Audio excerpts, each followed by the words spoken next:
Today's video is going to be in Malayalam. Why? Because ഞാനൊരു മലയാളിയാണ്. എന്തിനു വേണ്ടിയാണ് ഞാൻ ഈ വീഡിയോ ചെയ്യുന്നത്? നമ്മൾ മലയാളികൾ വളർന്ന് എവിടെ വരെ എത്തി എന്ന് നമുക്ക് തന്നെ മനസ്സിലാവാൻ ഉള്ളൊരു ചെറിയ ശ്രമം. ഈ ഒരു വീഡിയോയിൽ എൻ്റെ ഈ പേജിൽ എന്താണ് റെലവൻസ്? നിങ്ങളൊരു മൈൻഡ് ബോഡി സോൾ കോച്ചല്ലേ? അപ്പോൾ ഇങ്ങനെ ഒരു ടോപ്പിക് എന്തുകൊണ്ട് ഡീൽ ചെയ്യുന്നു? ഈ കോച്ച് ആവുന്നതിലുപരി കഴിഞ്ഞ 20 വർഷമായിട്ട് ഞാനൊരു ഹ്യൂമൻ റിസോഴ്സസ് പ്രൊഫഷണലാണ്. അങ്ങനെ പറഞ്ഞാൽ എത്ര പേർക്ക് മനസ്സിലാവുമെന്നറിയില്ല. കോർപ്പറേറ്റിലും മറ്റു പല ജോലികളിലുള്ള ആൾക്കാർക്ക് HR എന്ന് പറഞ്ഞാൽ അറിയാനുള്ള സാധ്യതയുണ്ട്. അപ്പോഴും ചിലവർക്ക് HR എന്ന് പറയുന്നത് വളരെ ലിമിറ്റഡ് നോളജേ ഉള്ളൂ. അതവിടെ ഇരിക്കട്ടെ. ഈ ജോലിക്കൊപ്പം ഞാൻ പല ട്രെയിനിങ്സ് കണ്ടക്ട് ചെയ്യാറുണ്ട്. അതിലൊന്നാണ് POSH. POSH. അതെന്താണ്? Prevention of sexual harassment. ഈ സെക്ഷുവൽ ഹാരസ്മെന്റ് പ്രിവെന്റ് ചെയ്യാൻ വേണ്ടി നമ്മൾക്ക് കമ്പനികളിൽ എന്തൊക്കെ ചെയ്യണം, എന്തൊക്കെ മാൻഡേറ്ററി ആയിട്ട് നിർബന്ധമായിട്ടും ചെയ്തിരിക്കേണ്ട കാര്യങ്ങൾ, ഉണ്ടാവേണ്ട പോളിസികൾ, ഇതിനെപ്പറ്റി കമ്പനിയിലെ എംപ്ലോയീസിനെ അധികൃതരെയും ഒക്കെ ട്രെയിൻ ചെയ്യിക്കാം. അവർക്ക് വേണ്ടിയുള്ള പോളിസികൾ ഉണ്ടാക്കി കൊടുക്കുക. അതിനൊരു പ്രത്യേക കമ്മിറ്റി ഉണ്ട്, അതിനെക്കുറിച്ച് അവർക്ക് പറഞ്ഞു കൊടുക്കുക. ഇതൊക്കെയാണ് ആ ട്രെയിനിങ്ങിൽ ഉൾപ്പെട്ടിട്ടുള്ളത്. പക്ഷെ ഈ ട്രെയിനിങ് എടുക്കുമ്പോൾ ഞാൻ പ്രത്യേകമായിട്ട് ചെയ്യുന്ന ഒരു കാര്യമുണ്ട്. പ്രിവെൻഷൻ ഓഫ് സെക്ഷൽ ഹാരസ്മെന്റ് എന്നുള്ള ആക്ട് മെയിനായിട്ട് ആപ്ലിക്കബിൾ ആയിട്ടുള്ളത് സ്ത്രീകൾക്ക് വേണ്ടിയാണ്. ഫോർച്ചുനേറ്റ്ലി ഓർ അൺഫോർച്ചുനേറ്റ്ലി സ്ത്രീകൾക്ക് വേണ്ടിയാണ്. ഞാൻ ട്രെയിനിങ് എടുക്കുന്ന ഓരോ സ്ഥാപനത്തിലും ഈ റീസൺ കൊണ്ട് തന്നെ ഞാൻ gender neutral sexual harassment policies ഉണ്ടാക്കാൻ സജഷൻ കൊടുക്കാറുണ്ട്.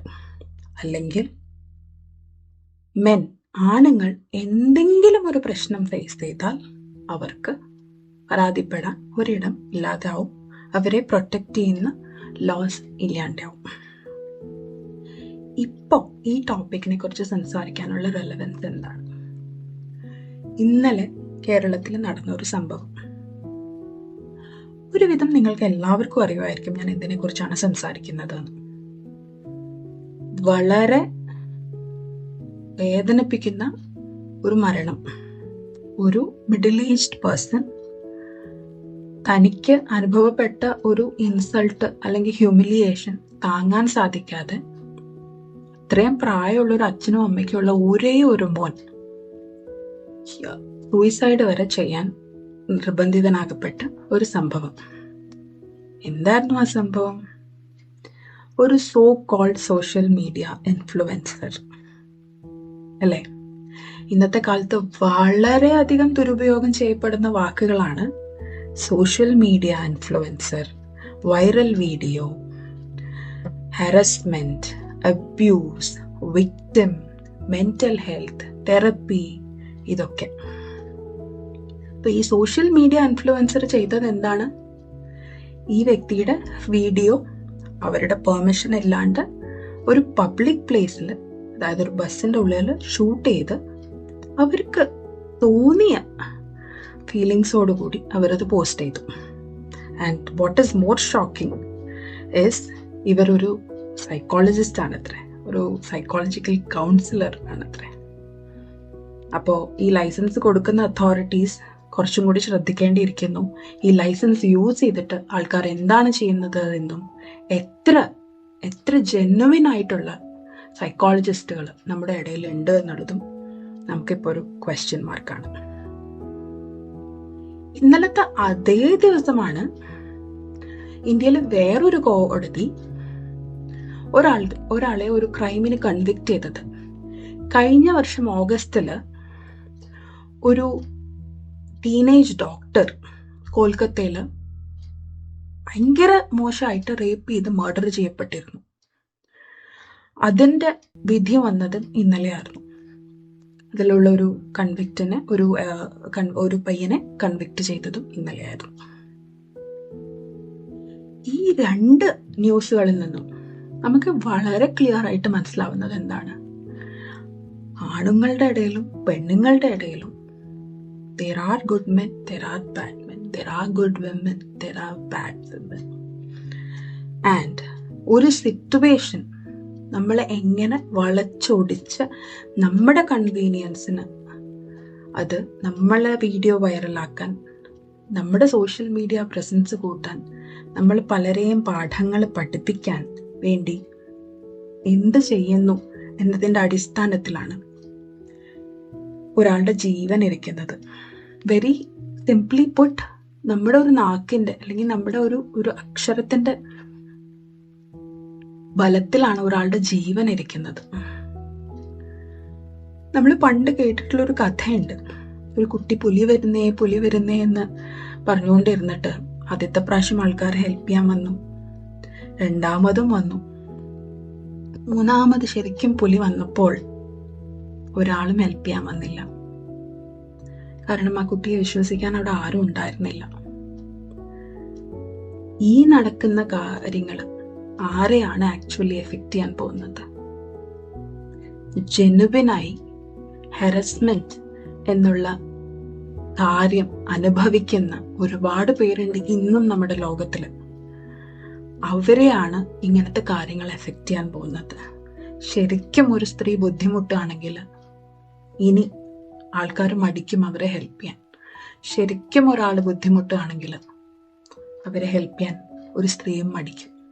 കാരണം ഇത് ഉണ്ടാക്കിയെടുത്ത മെനഞ്ഞെടുത്തൊരു കഥയാണോ നമ്മൾക്ക് ആർക്കും അറിയില്ല. നമ്മൾ അറിയാതെ അതിൽ കഥാപാത്രങ്ങളാവുകയാണോ എന്നും നമുക്ക് മനസ്സിലാവില്ല. ഈ ഹരസ്മെന്റ് എന്ന് പറയുന്നത് പെണ്ണിന് മാത്രം അനുഭവിക്കേണ്ടി വരുന്ന ഒരു കാര്യമല്ല.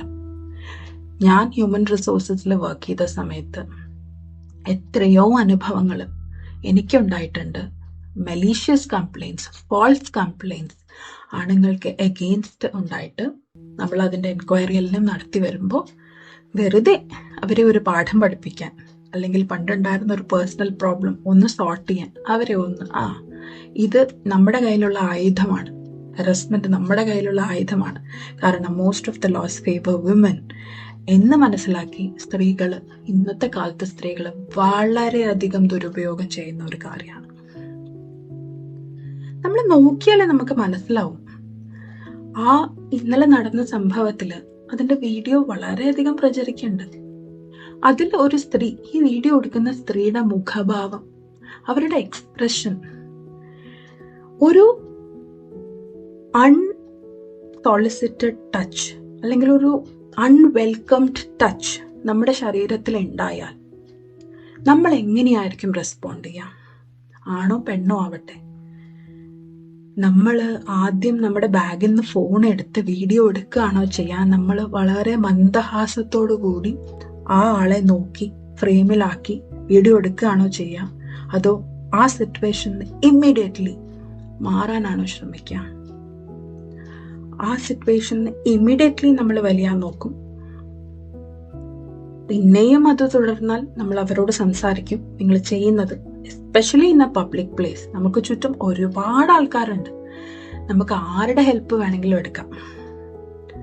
നമ്മുടെ ഉദ്ദേശം ശരിയാണെങ്കിൽ, നമ്മുടെ ശരീരത്തിനെ പ്രൊട്ടക്റ്റ് ചെയ്യുക, നമ്മുടെ മനസ്സിനെ പ്രൊട്ടക്റ്റ് ചെയ്യുക എന്നുള്ളതാണ് നമ്മുടെ ഉദ്ദേശമെങ്കിൽ നമ്മളെ സഹായിക്കാൻ ഒരുപാട് പേരുണ്ട്. പക്ഷെ നമ്മുടെ ഉദ്ദേശം അതല്ലെങ്കിൽ ഇതുപോലെ സംഭവിക്കും. പക്ഷെ അൺഫോർച്ചുനേറ്റ്ലി അദ്ദേഹത്തിന് ആ മനസ്സിന് ധൈര്യം ഉണ്ടായില്ല. മേ ബി അവരുടെ ലൈഫിൽ അവർ കടന്നുപോയിക്കൊണ്ടിരുന്ന കറണ്ട് സിറ്റുവേഷൻസോ അതിന് മുൻപുണ്ടായിരുന്ന സിറ്റുവേഷൻസോ അത്രയും സ്ട്രെസ്സിൽ കൂടെ കടന്നു പോകുന്ന ഒരു മനുഷ്യനായിരിക്കണം. അല്ലെങ്കിൽ ഇതുപോലെ ഒരു ഇൻസൾട്ടോ ഒരു ഹ്യൂമിലിയേഷനോ ഇതുവരെ ജീവിതത്തിൽ ഫേസ് ചെയ്യേണ്ടി വരാതിരുന്ന ഒരാളായിരിക്കണം. ഇനി വീട്ടിൽ നിന്ന് ഇറങ്ങുന്നത് മുതൽ ജോലിസ്ഥലം വരെ ഉള്ള ഓരോ കണ്ണുകളും ഈ ദൃഷ്ടിയോടുകൂടിയല്ലേ എന്നെ നോക്കുക, ഓരോരുത്തരും എന്നെക്കുറിച്ച് ഇതല്ലേ സംസാരിക്കുക എന്നുള്ളൊരു ചിന്ത അയാൾക്ക് താങ്ങാവുന്നതിലപ്പുറമായിട്ടുണ്ടാവണം. അല്ലെങ്കിൽ അത്രയും പ്രായമുള്ള ഒരു അച്ഛനും അമ്മയും ഒറ്റയ്ക്കാക്കിയിട്ട് അങ്ങനെ ഒരു എക്സ്ട്രീം സ്റ്റെപ്പ് ഒരാളെ എടുക്കുമെന്ന് എനിക്ക് തോന്നുന്നില്ല. സോ നമ്മൾ എവിടേക്കാണ് പോയിക്കൊണ്ടിരിക്കുന്നത്? ഇന്ന് ഞാൻ സംസാരിക്കാം എന്ന് ഡിസൈഡ് ചെയ്തതും ഇതുകൊണ്ടാണ്. വളരെയധികം വിദ്യാസമ്പന്നരാണ് നമ്മൾ മലയാളികൾ, അല്ലേ? ലിറ്ററസി എവിടെ എത്തി നിൽക്കുന്നു? നമ്മുടെ ലിറ്ററസി ലെവൽസ് ഓരോ മേഖലയിൽ നോക്കിക്കഴിഞ്ഞാലും നമുക്കിത് കാണാൻ പറ്റും. നമ്മുടെ വിദ്യാഭ്യാസത്തിന്റെ ഒരു പ്രാഗത്ഭ്യം, ലഹരിക്ക് അടിമപ്പെട്ട് മാതാപിതാക്കളെ വരെ കൊന്ന് നടക്കുന്ന മക്കള്, അല്ലെ? നമ്മുടെ ചിത്ര ചേച്ചീനെ പോലുള്ള ഫേമസ് സെലിബ്രിറ്റീസ് ആ സ്റ്റേജിൽ അങ്ങോട്ടും ഇങ്ങോട്ടും മൂവ് ചെയ്യാതെ ലക്ഷങ്ങളെ കൺട്രോൾ ചെയ്യുന്ന കോൺസേർട്ട്സ് നടക്കുന്ന നമ്മുടെ നാട്ടില് സ്വയം ഇട്ടിരിക്കുന്ന വസ്ത്രങ്ങൾ പോലും വലിച്ചെറിഞ്ഞ് ഓഡിയൻസിനെ അട്രാക്ട് ചെയ്യേണ്ടി വരുന്ന കാലഘട്ടത്തിലേക്ക് നമ്മൾ എത്തിക്കഴിഞ്ഞു. നമ്മളെല്ലാവരും വളരെ ജഡ്ജ്മെന്റലാണ്, അല്ലെ? ഒരു ഇൻസിഡന്റ് വരുമ്പോഴേക്കും നമ്മൾ ഡിസൈഡ് ചെയ്യാണ് അവൻ അല്ലെങ്കിൽ അവൾ തെറ്റുകാരിയാണ്. ഇന്നിപ്പോ ആ പയ്യൻ ജീവനോടെ ഇല്ല, ആ മനുഷ്യൻ ജീവനോടെ ഉണ്ടായിരുന്നെങ്കിൽ he would have been labeled an abuser, a pervert. അത് കേൾക്കാൻ വയ്യാതെയാണ് ഇങ്ങനെ പോയത്. ഇന്ന് ജീവൻ പോയതുകൊണ്ട് ഒരുപാട് ലക്ഷം പേർ അവരെ സപ്പോർട്ട് ചെയ്യണം. അതുകൊണ്ട് ആ പെൺകുട്ടിയുടെ ഉദ്ദേശം നടക്കാതെ വന്നു. അപ്പോഴും അവരുടെ റെസ്പോൺസ് ഇസ് ക്വൈറ്റ് ഷോക്കിംഗ്. അവർക്ക് യാതൊരു തരത്തിലുള്ള വിഷമമോ ഒരു കുറ്റബോധമോ കണ്ടില്ല. അപ്പൊ നമ്മൾ എവിടേക്കാണ് പോയിക്കൊണ്ടിരിക്കുന്നത്? ഇന്ന് ഒരു സംഭവം ഉണ്ടായ ഉടനെ ഞാൻ അവൾക്കൊപ്പം അല്ലെങ്കിൽ ഞാൻ അവനൊപ്പം എന്ന് പറയുന്ന ഓരോരുത്തരും, ജഡ്ജ് ചെയ്യുന്ന ഓരോരുത്തരും ചിന്തിക്കാം, ഈ അവൻ നിങ്ങളുടെ ഹസ്ബൻഡോ അച്ഛനോ ബ്രദറോ മോനോ ആവാം. അങ്ങനെയുള്ള ഒരാള് നിങ്ങൾ സങ്കല്പിക്കാൻ പറ്റുമോ ഇങ്ങനെ ഒരു പോയി കുട്ടിയെ തട്ടുന്നോ, വേറെ ഒന്ന് റേപ്പ് ചെയ്യുന്നോ, കിഡ്നാപ്പ് ചെയ്യുന്നോ, എന്തെങ്കിലും ഒരു പറ്റില്ലെങ്കിൽ നിങ്ങൾ എങ്ങനെ ഒരാളെ ജഡ്ജ് ചെയ്യുന്നു? Just based on some stories cooked up. ഇത് നിങ്ങളുടെ ഭാര്യയോ പെങ്ങളോ അനിയത്തിയോ മോളോ ആവാം. അപ്പൊ നിങ്ങൾക്ക് എങ്ങനെ ജഡ്ജ് ചെയ്യാൻ പറ്റുന്നു? ആ പെൺകുട്ടി ശരിയല്ല, അവളുടെ നടപ്പ് ശരിയല്ല, അവളുടെ കൂട്ടുകെട്ടുകൾ ശരിയല്ല എന്നെങ്ങനെ നിങ്ങൾക്ക് അവളെ ജഡ്ജ് ചെയ്യാൻ പറ്റുന്നു? ഇനിയെങ്കിലും നമ്മുടെ വിദ്യാഭ്യാസം നമുക്ക് ഉപകരിക്കട്ടെ. ഒരാളെയും ബുദ്ധിമുട്ടിക്കാതെ ജീവിക്കാൻ പറ്റുക, ഒരാളെയും വേദനിപ്പിക്കാതെ ജീവിക്കാൻ പറ്റുക എന്നുള്ളതാണ് നമുക്ക് ഈ ലോകത്തിൽ ഏറ്റവും ഭംഗിയായിട്ട് ചെയ്യാൻ പറ്റുന്ന കാര്യം. Live and let live. ഇന്ന് എനിക്ക് ഈ വീഡിയോ ചെയ്യണമെന്ന് തോന്നി. ഇത് ഒരുപാട് പേരിലേക്ക് എത്തണം, മലയാളികളിലേക്ക് എത്തണം എന്ന് തോന്നിയത് കൊണ്ടാണ് ഞാനിത് മലയാളത്തിൽ ചെയ്തത്.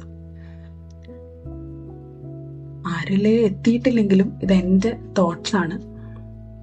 നമ്മൾ എവിടേക്കാണ് പോകുന്നത്, നമ്മുടെ നെക്സ്റ്റ് ജനറേഷൻ എവിടേക്കാണ് പോകുന്നത്, നെയിമിനും ഫെയിമിനും പുറകെ ഏത് ലെവൽ വരെ നമ്മൾ എത്തി നിൽക്കുന്നു എന്ന് നമ്മളൊന്ന് ആലോചിച്ചാൽ നല്ലതായിരിക്കും.